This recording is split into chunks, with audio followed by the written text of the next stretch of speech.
Hello fellow tankers, this is Dauntless, and today I'm going to be playing in my newly acquired RU-251, the Tier 8 German light tank. Now I know I featured the map Cliff a few times already, but this is the first good game I had in this vehicle, and I really wanted to get a replay up for it, and this is why I'm showing you it. The RU-251 is a vehicle I've really been wanting to purchase for a while now, but I had no reason to buy it just because I do have other Tier 8 light tanks that I really love, but I bit the bullet the other day and picked this baby up, and boy do I love it.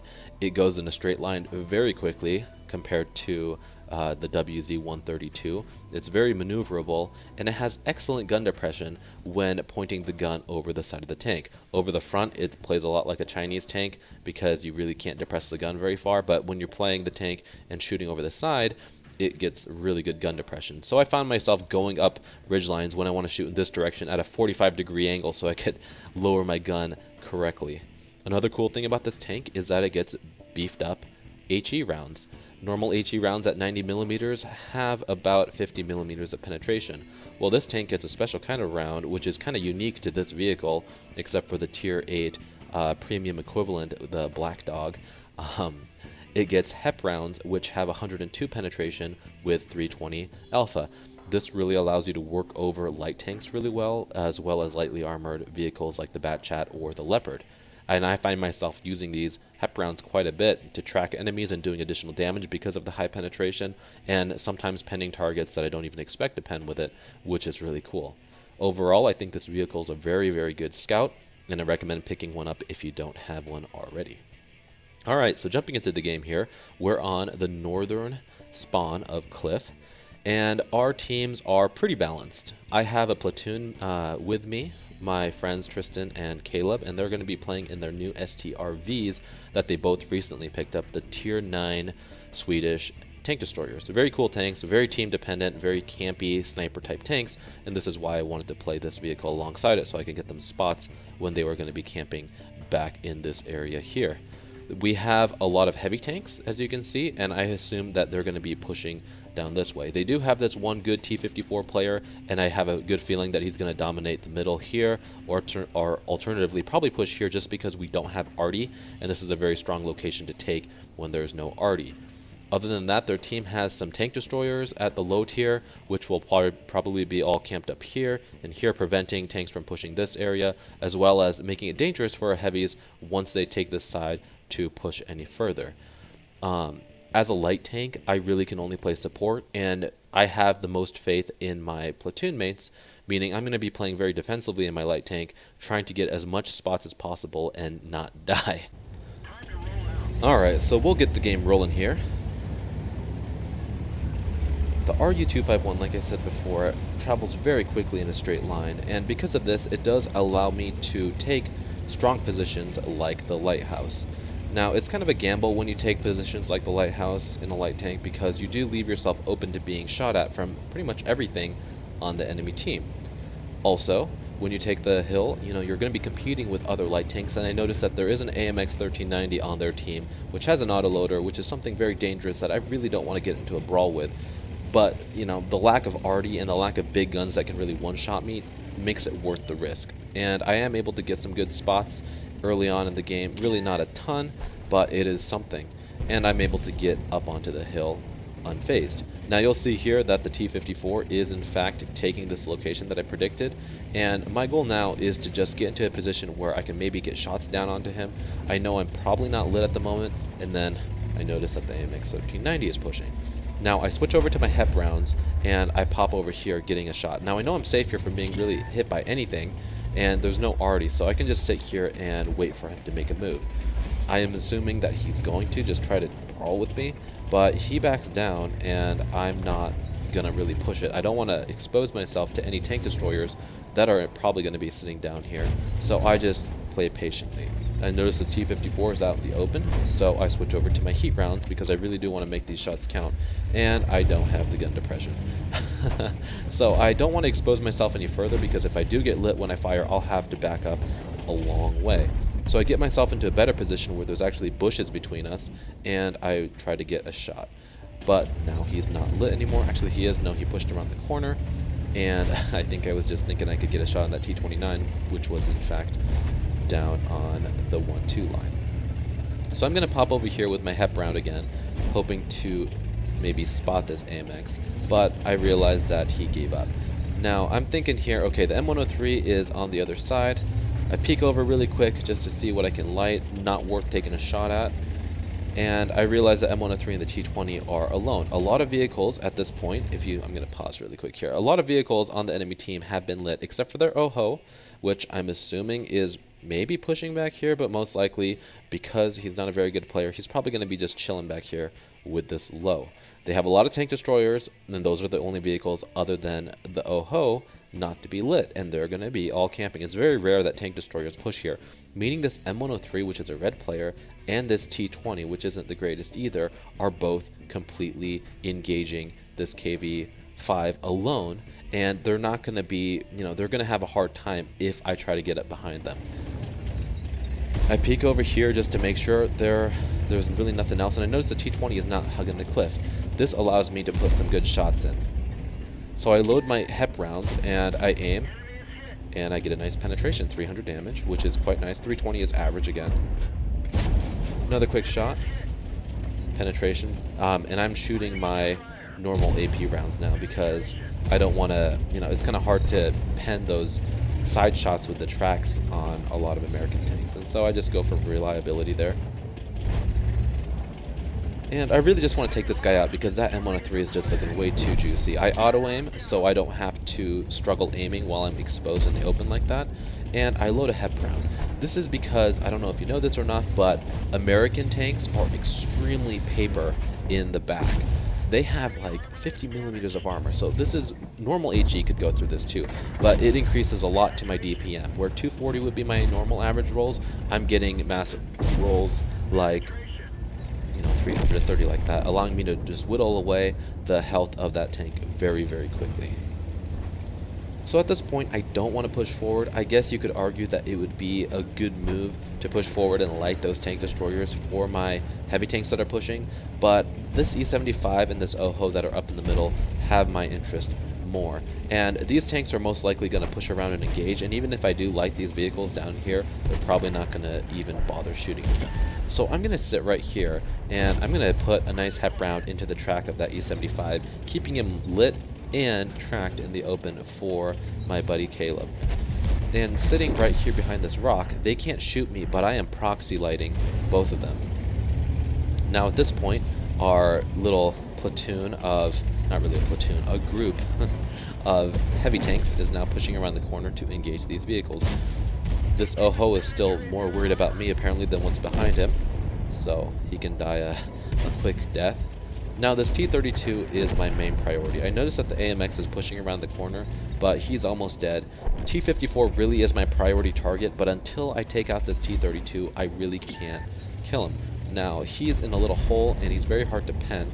I have another HEP round loaded just because I really want to get him tracked out into the open, and I know that using my HEP rounds is the best chance of doing so. Unfortunately, I tracked him in a position where Caleb couldn't get a shot, and I just waste my last HEP round on the side of his turret for 30 damage, maybe going for some critical damage, which I did not get.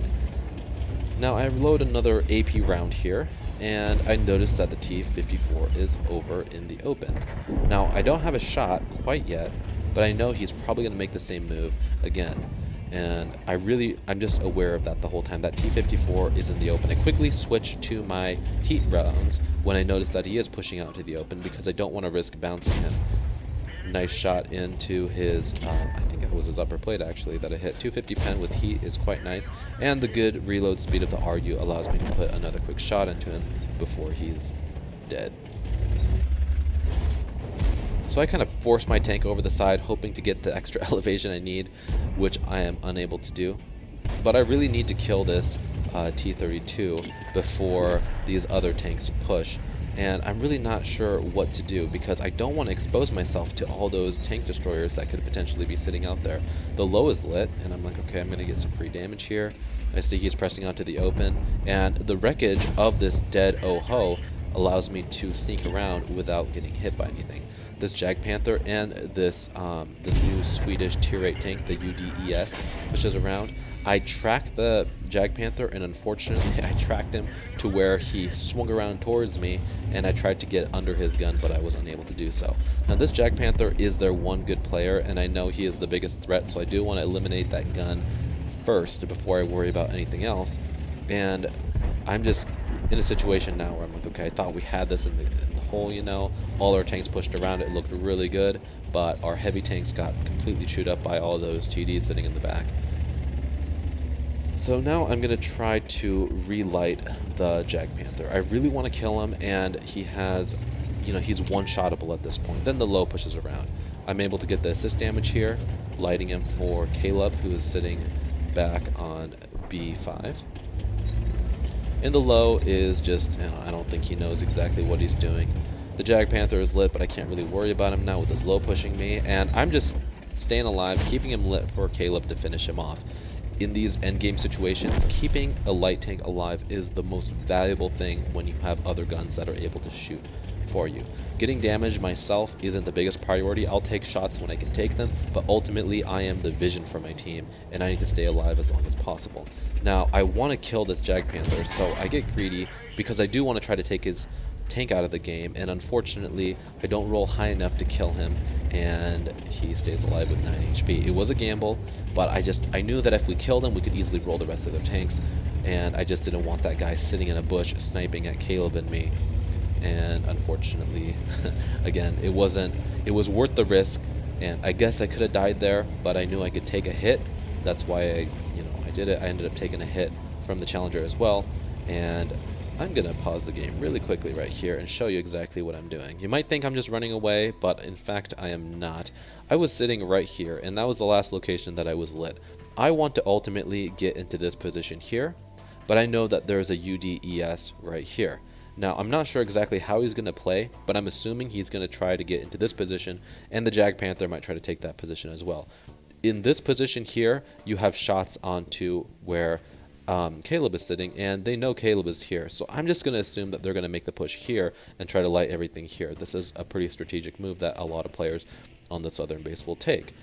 Now, in order for me to cross over to here and get shots at anything here or light anything in the middle, I have to cross the open ground, which I do not want to do because I could get shot from this Jag Panther. So what I'm going to do is drive all the way back until I know I can't get lit, and then drive around.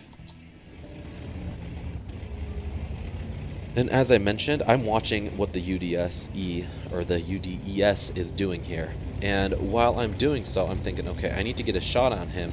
And I'm thinking, okay, maybe I can sit up here and get a shot. But I realize that if I shoot and I get lit right here, the Jag Panther will be able to kill me. So I want to get into a position where I can kill this UDES without, being able to take fire from the Jag Panther. Now our UDES is chasing him, and I'm just going to set myself up into this position where I know I can get a shot on him. And you can see the horrible gun depression over the back of the tank. Nice quick shot into the side of that tank, and I'm able to take it out. Now, unfortunately, our UDES got greedy and just YOLO'd off the cliff over here, and he flipped his tank completely upside down. He is asking for help, but with my low HP and the fact that I'm in a light tank, there's no way I can flip him completely over, and I know it. It's not worth the time or the compromise to put myself in that situation, constantly, pushing him and maybe whittling away at my HP and leaving my ally Caleb completely blind. So I realized it's not worth it. It was his stupid decision, and I don't really need him to win this game. I need Caleb alive, and I need his gun in the game, and for that to happen, I need to be his eyes at all times. So this location is very strong for lighting anything in the middle, and with my good camouflage and superior view range, anything popping over here like the Jag Panther won't be able to light me, but I will be able to light him. So over TeamSpeak, I'm telling Caleb that I'm expecting the Jag Panther to push the middle, and you can see here the Jag Panther is in fact lit, and it took me a second to realize that he was lit, and I blew it. I could have killed him there, and that was completely my bad. But now he got lit. He doesn't know where he was lit from, but he's backing off because he doesn't want to get killed. And at this point, I'm really kind of wondering, okay, where is this challenger and where is this IKV? IKV, I'm just going to assume, is going to take this location here, and if he does rush over, I'm going to get lit, or alternatively, he's going to come around here and try to get on our base or something like this. The Challenger was last lit here, and again, there he is. I assumed he was going to push around like this, and they were going to make a three-way pinch, and I really don't want to get lit. So I pushed myself into a position where I have the least chances of getting lit in this bush. He is rather close, and I don't want to risk getting lit and then suddenly being killed by the Jag Panther that might be hiding in a bush to my right. Jag Panther suddenly gets lit, and he gives me a shot into his cheek. I load my heat round, and really unlucky, hit a little bit too far to the left and bounced him. Now, fortunately, he wasn't ready for me to shoot him right there, and he did not shoot. Now, I see that the tree has fallen, meaning that he's probably going to be charging me here, so I get ready, and he just blew his shot in a rock, and I was able to take him out. Now the only real threat is this Challenger that we have over here, and there's really no way he could pen Caleb's tank unless he gets up behind him. And the Challenger is a fast tank, so that could theoretically happen, but I'm not going to let that happen. I'm going to get up behind him and be an annoyance.